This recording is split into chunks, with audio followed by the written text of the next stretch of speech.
Esta vez vamos a hablar de las brechas de género que existen, de qué pasa con las mujeres.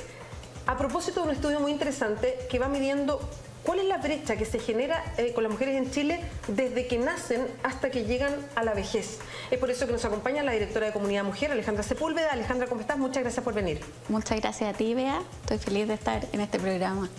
El informe es bien completo, es el informe GET, Género, Educación y Trabajo. Es el primer estudio, como lo decíamos antes, sobre la desigualdad de género en el ciclo de vida, y eso es lo interesante. Es un seguimiento largo y habla de cómo se va, de alguna manera, y eso es lo que le vamos a preguntar a Alejandra y con detalle, cómo se va amplificando esta brecha con el correr de los años.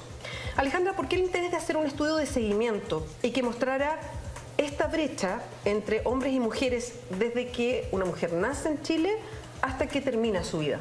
Mira, la verdad es que hace años que veníamos detectando que las brechas de género en la etapa adulta tenían un correlato o se explicaban por algo que pasaba antes, que pasaba en la etapa de la educación.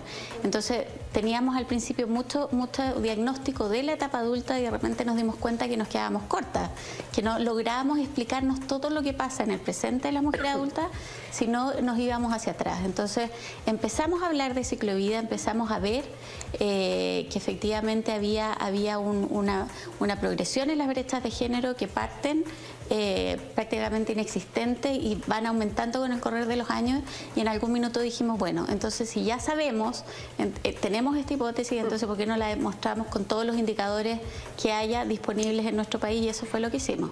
O sea, además que es vital saber exactamente dónde, cómo, qué es lo que pasa. Exacto. Porque es la única forma de intervenir, si es que uno pide desde un organismo como Comunidad Mujer políticas públicas al respecto. Exacto, y por ejemplo, uno de los hallazgos que para mí fue bien revelador es que las brechas, como te decía, empiezan no existiendo cuando uno es niño, o sea, los hombres y las mujeres nacen iguales y sin diferencia, y es en la adolescencia donde se marca el cambio. Las mujeres empiezan a tener, por distintas razones, una brecha mucho más profunda, y esa brecha no para de abrirse hasta que terminamos en la vejez. Entonces nos dimos cuenta que la adolescencia, por ejemplo, marca un punto de inflexión para las mujeres, y evidentemente es una edad donde habría que también intervenir. Vamos etapa por etapa porque el estudio hace esa diferencia de 0 a 5 años, como mirar la infancia, después la niñez y adolescencia, después las personas adultas y después la vejez. Hacer todas esas diferencias para estimar qué es lo que pasa en cada una de esas etapas de vida, entregando las edades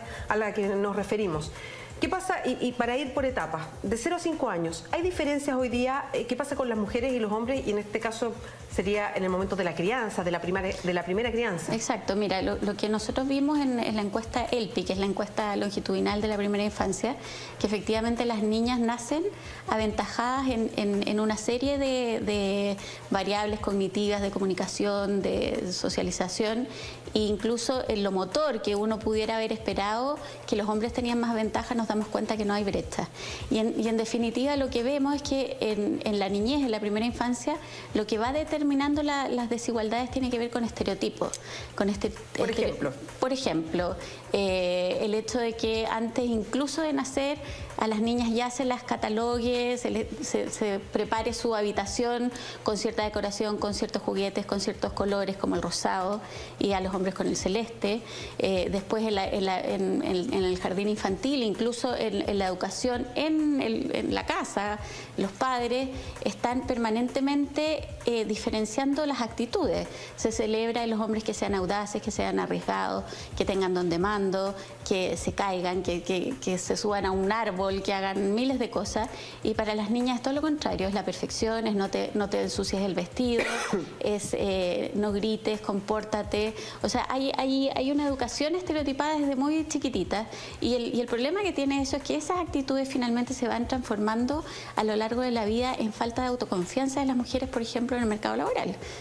Tienden a ser más inseguras, tienden en el fondo a tener que reafirmarse mucho más en el liderazgo, porque también desde pequeñas tuvimos una educación que nos iba encasillando, y por supuesto encasillando también en los roles tradicionales de género, que quiere decir que las mujeres están más vinculadas al cuidado. Entonces nos regalan muñecas, nos regalan tacitas, planchas, lavadoras. Uno va a la juguetería en la Pascua, en la Navidad y la verdad es que lo que ves ahí es muy evidente en términos de estereotipos. Y es lo que nosotros queremos de alguna manera relevar para finalmente ir rompiendo todas estas dinámicas binarias que no nos ayudan a tener una educación con más igualdad en Chile. Sí.